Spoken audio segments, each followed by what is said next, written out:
안녕하세요. 골드만삭스입니다. 오늘은 우주에 있는 4대 힘, 4개의 힘, 기본 힘이죠. 우주를 지배하고 있는 힘에 대해서 알아보겠습니다. 그 4대 힘이 뭐냐면은 중력, 끌어당기는 힘, 그 다음에 강력, 그 원자라든가 이런 거 서로 이제 두 물체가 이제 끌어당기는 거, 원자핵 안에서 양성자와 중성자가 서로 결합을 하는 힘, 이게 강력이죠. 그 다음에 세 번째는 양력, 양력은 이제 서로 밀치는 힘, 그래서 밀쳐가지고 이제 핵 폭발 뭐 이런 거 일어나는 거, 방사성 붕괴 이런 거를 이제 방사성 붕괴가 이제 그 양력에 해당되죠. 서로 밀치는 힘이 되겠죠. 그다음에 이제 네 번째는 이제 전자기력. 전자기력은 이제 아주 작은 물체들끼리 서로 끌어당기는 힘. 이게 이제 그 우주의 4대 힘이 되겠습니다. 거기에 대해서 알아보겠습니다. 하지만은 이 과학이라는 거는 항상 반드시 검증이 되어야 됩니다. 어떤 탐사를 한다든가 자료를 수집한다든가 측정을 한다든가 뭐 관찰을 한다든가 뭐 데이터를 또 해석을 한다든가 해서 잠정적인 결론을 만들고 이걸로 기본으로 해서 어떤 가정을 도출을 하고 그다음에 이제 향후에 이게 어떻게 될 것인지 그다음에 이게 과거에 어떻게 되어 온 것인지에 대한 추론, 역행 추론 이런 그 관찰과 실험을 인해서 반드시 검증이 되어야 되는 것이 과학이라고 할 수 있습니다. 그래서 이제 과학이라고 하면서도 이런 그 실제적인 증거가 필요한데 자료가 필요한데 우주라는 거는 너무나도 그 크고 우리가 뭐 갈 수가 없죠. 달에도 지금 못 가는 형편이니까. 근데 더군다나 시간도 뭐 우리가 뭐 100살까지 살아와야 끼껏 사는 건데 우주의 역사는 지금 137억 년이니까 시간과 공간 면에서 우리에게는 너무나 멀고 너무나 큰 곳이다. 그래서 우주를 과학적으로 관찰하고 측정하고 뭐 검증하기에는 인간의 능력이 도저히 못 미치는 걸로 되어 있습니다. 하지만은 인간은 자기가 할 수 있는 한도 내에서 최대한 과학을 활용해서 최대한 가까운 진실을 보고자 노력을 할 뿐이다. 하지만은 모른다. 한 99.9999%는 모른다. 그 다음에 이제 0.001% 알고 있고 그게 0.00002%를 더 알고 싶어서 과학을 하고 노력을 하고 공부를 한다. 이렇게 볼 수가 있습니다. 더군다나 뭐 우주뿐만 아니라 우리 지구 안에 있는 그 바다, 특히 심해, 우리 깊은 바닷속에 대해서도 지금 거의 아는 게 없습니다. 깊은 바닷속을 우리가 뭐 계속 연구를 하지만은 그것도 이제 한계가 있기 때문에 우리가 바다에 대해서 아는 것도 뭐 거의 모른다. 뭐 한 90%는 모른다. 이렇게 보면 돼 있습니다. 더군다나 우리 몸속에 있는 미생물, 우리 몸은 100조 개의 세포로 구성이 되어 있죠. 그 다음에 이제 우리 몸 안에는 또 100조 개의 미생물들, 박테리아들이 살고 있죠. 이들은 외부인이죠. 우리 몸은 아니죠. 박테리아들은. 이것들에 대해서도 우리가 뭐 90% 이상은 자세히 모른다. 그 다음에 세포, 우리 몸을 구성하는 세포가 이제 100조 개인데 그 100조 개의 세포에 대해서 잘 모른다. 왜 모르냐? 100조 개의 세포 안에 그 가장 세포 안에는 세포 핵이 있죠.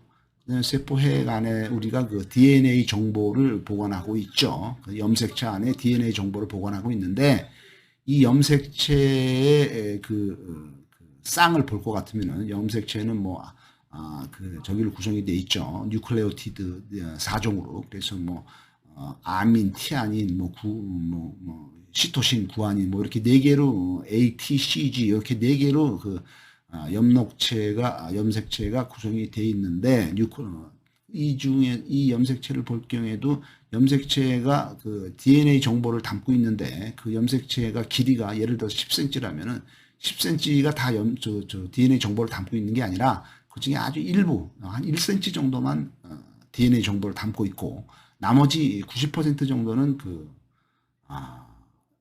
아무 정보가 없는 그 끈을 갖고 있는 거죠. 그래서 이거를 우리가 이제 이게 뭐 쓸데없는 거다 이렇게까지 생각을 많이 했지만은 이 세상에 있는 것 중에서 쓸데없는 거는 하나도 없습니다. 다 필요한 거기 때문에 그것들이 무슨 어떤 다른 우리가 모르는 중요한 기능을 하고 있는 걸로 사료가 되고 그건 앞으로 점점 공부를 해서 밝혀나가야 될 부분이라고 생각합니다. 그래서 우리가 그 안 쓰는 부분을 우리가 쓸데없다 뭐 이렇게 생각할 필요는 없는 걸로 되어 있습니다. 입자 지평선이라고 하는 말이 있습니다. 입자의 끝 지평선. 그래서 파티클 헐라이전이라고 되어 있는데 입자 지평선이라는 것은 시간이 시작된 이후에 시간이 이제 그 빅뱅과 더불어 시작이 되어 있죠. 그 다음에 이제 우리가 시간을 말하고 빅뱅을 연구를 할 때 제일 그 기준이 되는 시간에 그 빅뱅 후 10의 43 마이너스 43초 어마어마하게 짧은 시간이죠. 그러니까 1초가 아니고 1초에 아주 더 짧은 시간 10의 마이너스 43초까지는 무슨 일이 일어난지를 아무도 모르고 알 수가 없다고 합니다. 그래서 이 그 아무것도 모르는 그 10의 마이너스 43초까지의 시간을 플랭크 시간이라고 그래서 이 시간은 도저히 우리가 확인을 할 수 없는 시간이라고 돼 있죠. 근데 어떤 빅뱅 이후에 이제 시간과 공간이 시작이 됐기 때문에 시간이 시작된 이후에 빛보다 빠른 게 없죠, 이 세상에는. 근데 이제 그 당시에는 이제 빛보다 빠르게, 그 어떻게 아인슈타인의 이론에 의하면은 이 우주 만물 중에는 빛보다 빠른 건 없다. 빛의 속도가 이제 그 초속 30만 킬로미터죠. 1초에 30만 킬로미터를 가는 게 이제 빛인데. 그래서 이제 그 우리가 그 달까지의 거리가 이제 38만 킬로미터죠. 그래서 이제 그 빛이 1초에 30만 킬로미터를 가니까 빛의 속도로 가면은 달까지 1초 조금 넘으면 이제 도달할 수가 있는 거죠. 달까지 30만 킬로미터. 빛의 속도는 1초에 30만 킬로미터. 달까지의 거리는 38만 킬로미터니까. 하지만은 이 빛보다 우주엔 빠른 것이 없다고 하지만은 우주가 태어난 빅뱅 137억 년 전 초기에는 빛보다 빨리 날아갔다고 합니다. 그래서 이게 빛보다 빨리 날아갈 수 있는 그 경우는 없는데 그 당시에는 그 인플레이션이라고 해서 급팽창이 일어났고 급팽창이 일어나면서 우주가 갑자기 아주 크게 팽창을 했죠. 그래서 이 팽창을 하면서 팽창을 했다는 거는 어떤 물체가 팽창을 했다는 게 아니라 공간, 그 어떤 물체와 물체 사이의 공간, 지금의 별과의 별 사이, 지금의 은하와 은하의 사이 공간, 이게 아주 지금 너무 넓죠. 그래서 뭐 거의 진공 상태, 뭐 베이큐um 아니면 보이드 이런 상태에 있는 거지만은 초기에는 이게 이제 너무너무 크게 그 진공이 넓어지고 공간이 이제 되면서 이 빛이 이 공간을 따라서 더 엄청나게 빠르게 이제 멀어져 간 거죠, 초기에. 그래서 이게 그 빅뱅 후에 38만 년 후에 원자 핵이 전자를 끌어당겨서 원자가 만들어지면서 그때 원자가 만들어지면서 광자도 만들어지고 광자가 만들어지면서 빛이 만들어지면서 그때 이제 그 원자 핵들이 이제 그 주변에 떠도는 우주에 떠도는 전자를 끌어당겨서 원자가 만들어지면서 우주는 그 흐리멍텅한 스프 플라즈마 상태에서 벗어나서 우주가 맑아진 거죠. 깨끗해진 거죠. 깨끗해지면서 빛이 이제 빠르게 공간이 확대를 따라서 멀어져 간 거죠. 그러면서 이제 그 암흑의 시대가 시작이 되었고, 그 다음에 한 4억 년 후에 이제 별들이 생산이 되고, 별들이 이제 은하를 만들게 된 거죠. 이 빅뱅 때의 그 빛보다 공간의 확대를 따라서 빛보다 빠르게 멀어져간 입자들이 그 질량이 그 이제 입자들 그 입자들이 퍼져 나갔죠. 입자들이 이제 전 우주로 퍼져 나가는데 그 입자들의 질량이 양이든 제로이든 입자가 있으면 항상 반입자가 있는 거죠. 플러스가 있으면 마이너스가 있고 우리에게 그 멀리 떨어져간 입자들이 지평선 너머로 넘어가 버렸기 때문에 이 입자들이 우리한테 영향을 미칠 수가 없고 우리도 그 입자들에 대한 정보를 얻을 수가 없고 탐지할 수도 없다. 이거를 이제 입자 지평선이라고 합니다. 우주에 대한 과학 연구 역사를 이제 그동안에 이제 가장 중요한 것들은 이제 간단하게 간추려 보면은 제일 중요한 사람이 이제 그 1650년대에 그 아이작 뉴턴, 그다음에 이제 1905년 10년대 이제 그 아인슈타인, 그다음에 이제 최근에는 이제 양자역학 이론들이 많이 이제 그 발표가 되고 있죠. 그래서 1687년에 이 1687년 아주 중요한 해네요. 왜냐하면은 이게 아이작 뉴턴이 영국 사람이죠. 그다음에 케임브리지 대학 교수를 했죠. 아주 재미없는 교수, 아주 딱딱하고 뭔가 모를 소리만 중얼거리는 교수. 이 아이작 뉴턴이 1687년에 이제 유명한 책이냐 프린키피아를 발표를 하면서 여기서 만류인력과 중력을 이제 발표를 하죠. 아주 인간사에 중요합니다. 아이작 뉴턴이 연력학 보존의 법칙, 에너지의 법칙, 운동의 법칙 해서 아주 이 과학에서 가장 중요한 역할을 하신 분입니다. 그래서 아이작 뉴턴의 이런 여러 가지 그 연력학 법칙, 그다음에 운동 법칙 이런 걸로 인해서 우리가 건축공학도 발달이 되고 그 이론에 근거를 해서 우리가 다리도 짓고 건물도 짓고 그런 것이 다 응용과학으로 발달된 것이 시작이 아이작 뉴턴이 되겠습니다. 그래서 아주 과학사에서 가장 위대한 분이라고 볼 수가 있고 아이작 뉴턴은 이제 스스로 말했죠. 나는 위대한 사람이 아니고 나는 뭐 뛰어난 놈이 아니다. 나는 그저 우리 선조들의 그 등 위를 올라가서 무등을 타고서 조금 더 멀리 내다봤을 뿐이다. 하면서 이제 아이작 뉴턴이 얘기했던 그 자기가 무등을 타고 올라간 선조가 누구냐 하면은 바로 그 갈릴레오 갈릴레이입니다. 갈릴레오 갈릴레이는 이탈리아 사람이죠. 아이작 뉴턴이 영국 사람이죠. 근데 갈릴레오가 죽는 해에 아이작 뉴턴이 태어났어요. 그래서 갈릴레오가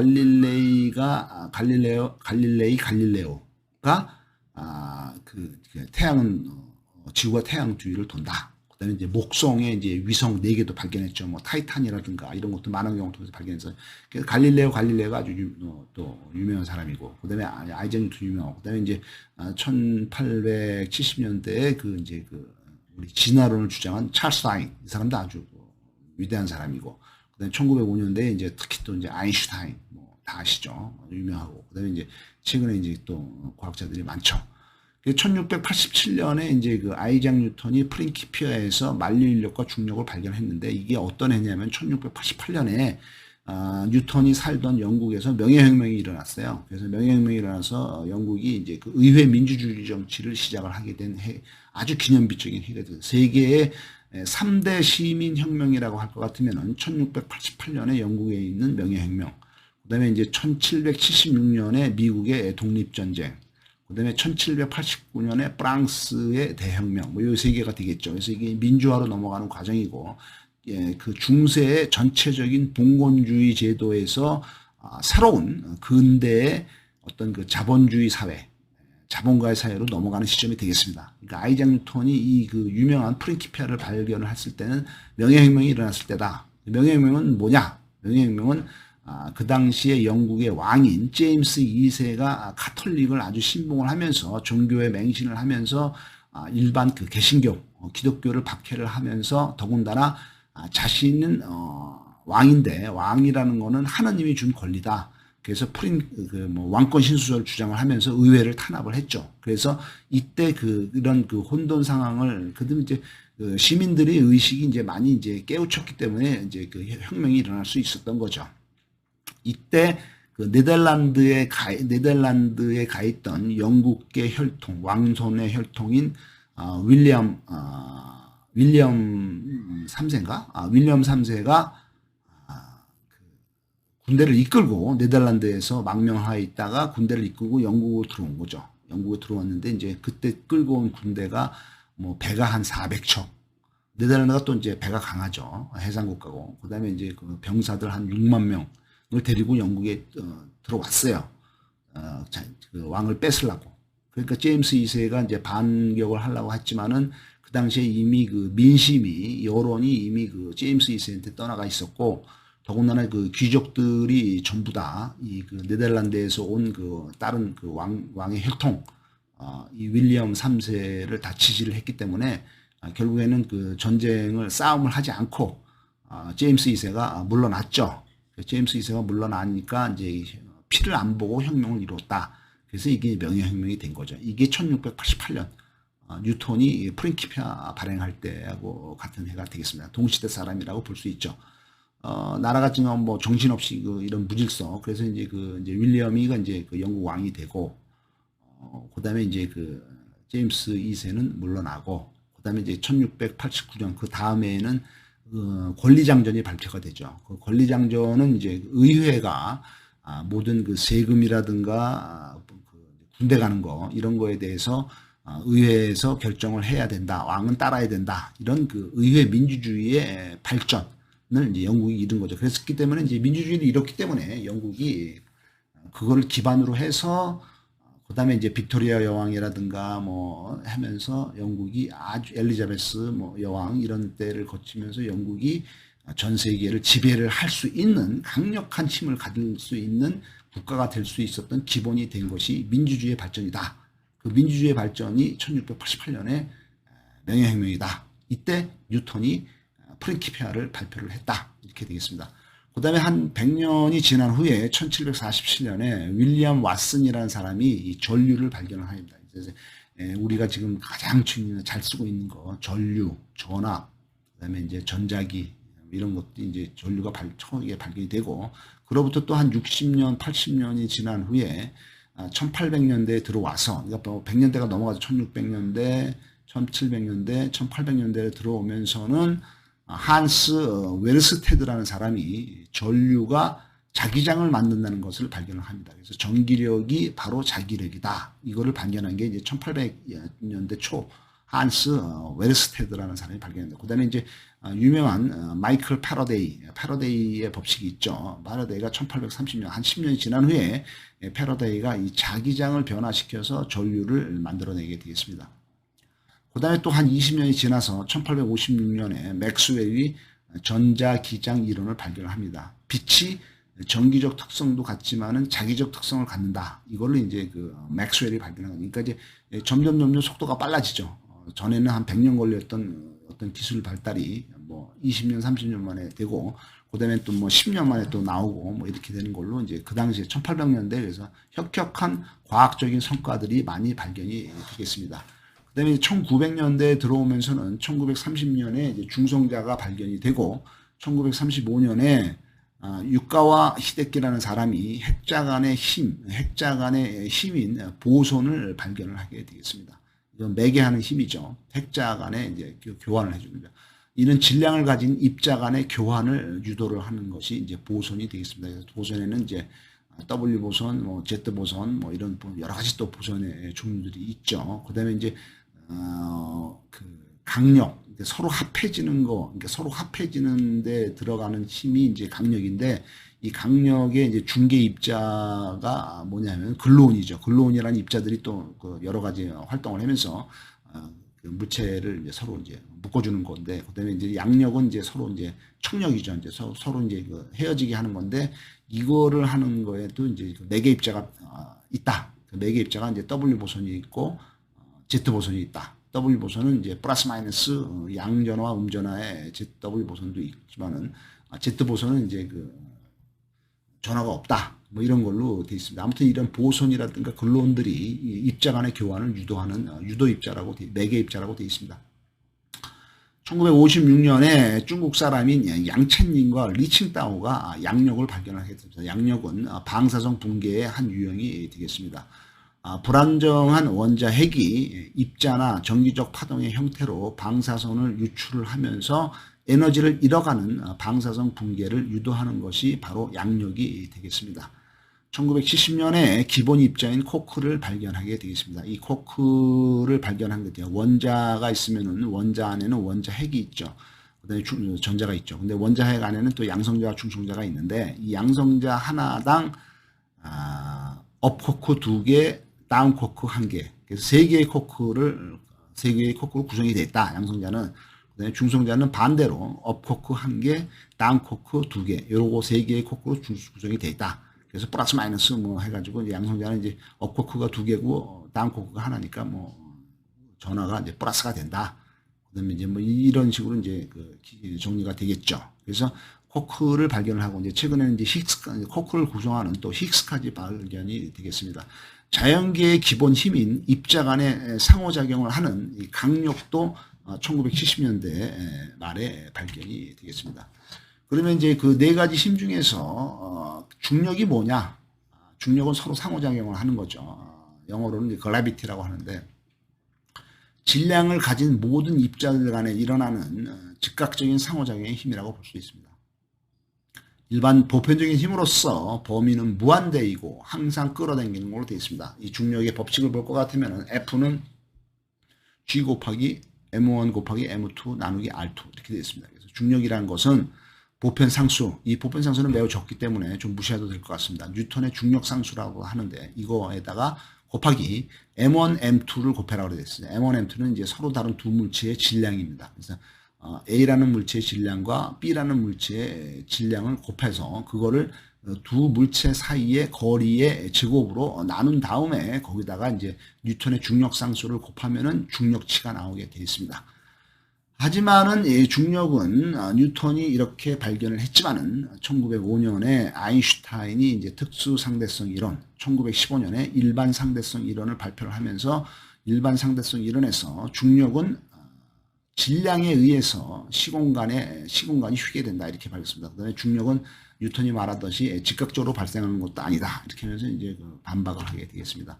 그 다음에 두 번째 힘인 전자기력이 있습니다. 전자기 상호작용이라고도 하는데 이 전자기력은 중력보다도 10배 36승이나 아주 강한 힘이 되겠습니다. 아주 강한 힘이죠. 그 대신에 중력은 모든 물체에 적용이 되는 보편적인 힘이고 보통 이제 대개 이제 큰 물체 거시에 적용이 되는 건 거시 물체에 적용이 되지만은 전자기력은 이제 미시 아주 작은 물체에 적용이 강력하게 되어 있습니다. 전자기장에서 발생하는 전기장, 자기장, 양자, 전하 등 전하를 띠는 두 개 입자들 간의 상호작용을 지배한다. 그래서 이제 전하를 띈다. 플러스든 마이너스든 전하를 띤 모든 물체들 간에 플러스 마이너스가 서로 상호작용을 해서 플러스와 마이너스가 만나면 서로 끌어당기고 플러스 같은 것끼리 만나면 서로 밀쳐내고 뭐 이런 걸로 되어 있습니다. 이거는 이제 화학적 상호작용과 빛의 전파를 담당하게 되어 있습니다. 범위는 무한정이고 힘의 크기는 입자 간의 거리의 제곱에 반비례하게 되겠습니다. 전하가 다르면은 플러스 마이너스면은 서로 끌어당기고 전하가 같으면은 서로 밀쳐내는 걸로 같으면 플러스끼리 서로 밀쳐내는 걸로 되어 있죠. 그래서 우리가 이제 학교에서 배웠던 게 그 손가락으로 하죠. 그래서 엄지손가락을 이제 하는 엄지손가락은 힘의 방향이다. 그 다음에 이제 두 번째, 검지손가락은 자기력의 방향이다.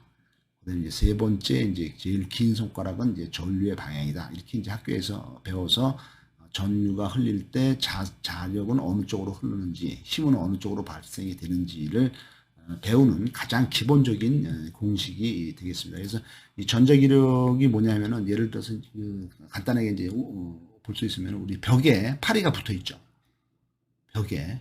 그 파리가 붙어 있는데 파리가 왜 벽에 붙어 있나?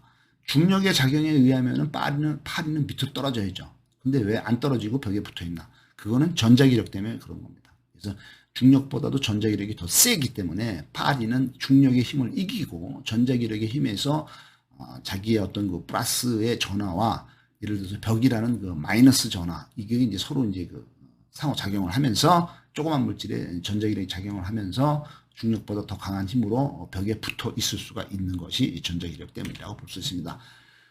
우리의 그 전자는 입자와 파동의 성질을 모두 가지게 되겠습니다. 전자기력이 매우 강해서 원자나 분자 단위에서는 중력의 중력작용을 무시해도 되겠습니다. 작은 데서는 이제 전자기력이 작용된다 이거죠. 중력은 작용 안 된다 이거죠.